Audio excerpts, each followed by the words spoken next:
Приветствую вас, дорогие друзья! Вы на канале Новости мира. И сегодня поговорим о том, похоронит ли Россия, Китай и Саудовская Аравия американскую экономику.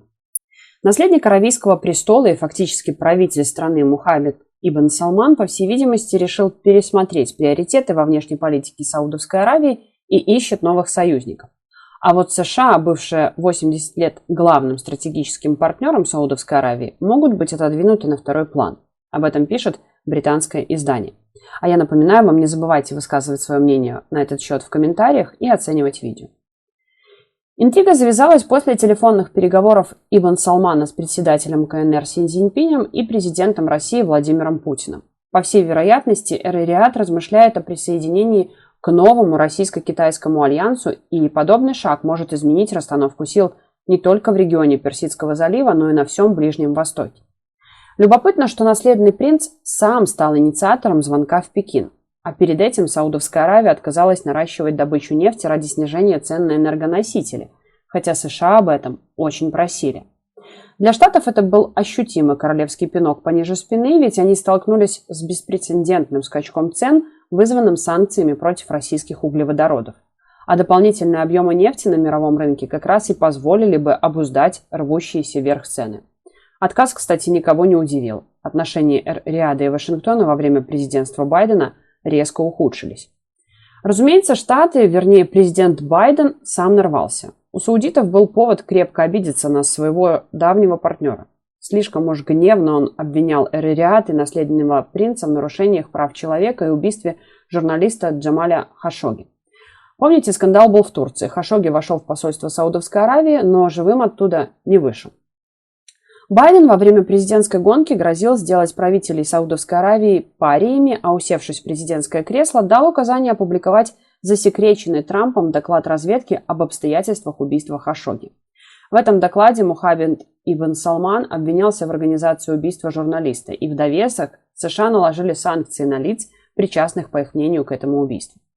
Понятное дело, что наследник престола был, скажем так, сильно недоволен тем, что Белый дом решил перетрясти грязное белье королевского дома на глазах всего мирового сообщества.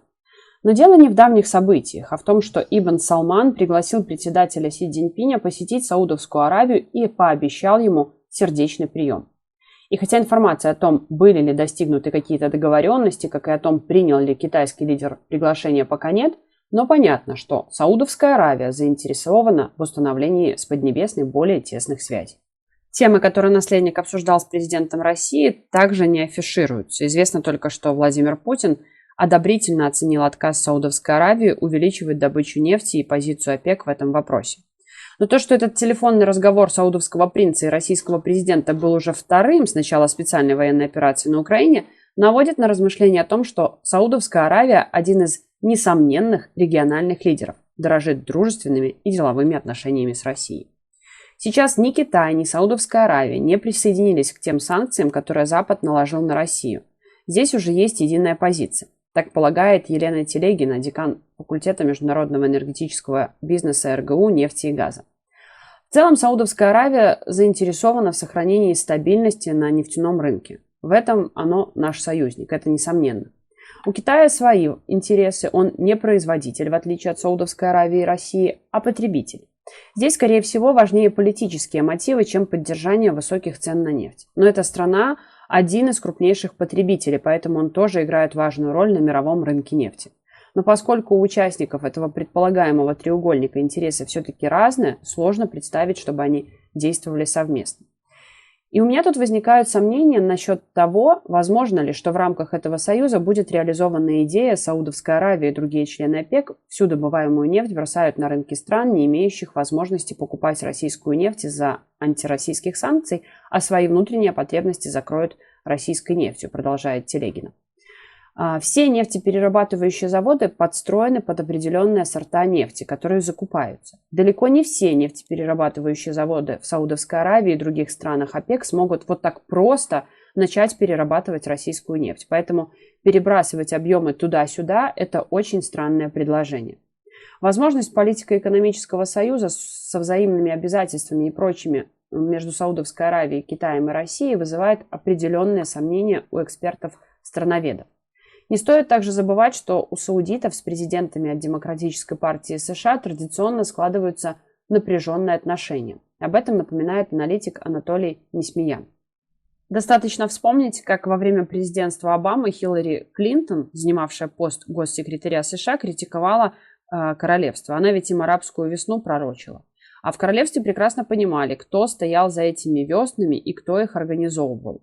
И этого они демократам не забудут. Китай же вряд ли будет сейчас принимать какие-то кардинальные решения. Для этой страны на первый план выходят вопросы, касающиеся внутренней ситуации. Во второй половине года должен состояться съезд Коммунистической партии Китая, на котором будет приниматься решение о третьем сроке Си Цзиньпиня. В 2018 году были приняты поправки к Конституции, и среди прочих изменений из нее было убрано положение, в соответствии с которым председатель КНР мог занимать свой пост только 2 пятилетних срока. Так что Си Цзиньпинь может стать первым председателем КНР, занявшим этот пост в 3-й раз. Только после того, как будет окончательно определено, кто будет руководить страной следующие 5 лет, можно будет рассуждать о перспективах новых союзов. Что до Саудовской Аравии, то это государство, по мнению эксперта, сейчас ищет, с кем бы подружить против Байдена и демократов. Если на следующих выборах, которые состоятся в ноябре 2024 года, в США победят республиканцы, то, скорее всего, отношения между двумя странами сразу же станут задушевными. Но если вдруг в Белом доме на очередной срок засядут демократы, то тут уже можно будет говорить о том, что Саудовская Аравия начнет искать новых союзников. И еще одна интересная новость. Китай открыл новый грузовой железнодорожный маршрут в Европу в обход России. Китайские власти запустили новый маршрут для грузовых поездов из города Сиань, это северо-западная провинция Шэньси, в город Мангейм в Германии, который пройдет в обход России.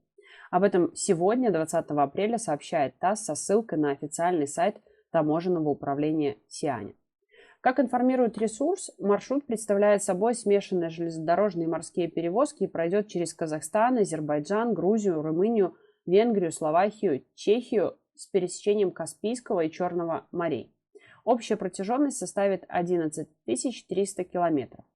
Первый поезд отправился из Сианя 13 апреля. По словам главы компании Sian Free Trade Port Construction and Operation Co. Юань Сяодзюня, которого цитирует агентство Синьхуа, новый маршрут охватывает страны и регионы, через которые раньше проходило мало поездов с сообщением Китай-Европа. Он открывает новые рынки как для китайских, так и для международных предприятий. Юань Сяодзюнь также указал на то, что новый маршрут открывает новые транспортные возможности для отечественных и иностранных логистических компаний. Как сообщило таможенное управление Сианя, маршрут стал 16-м для грузовых поездов, курсирующих между китайским городом и Европой. А это были все новости к этому часу. Напоминаю вам, не забывайте высказывать свое мнение в комментариях и желаю вам хорошего дня и только приятных новостей.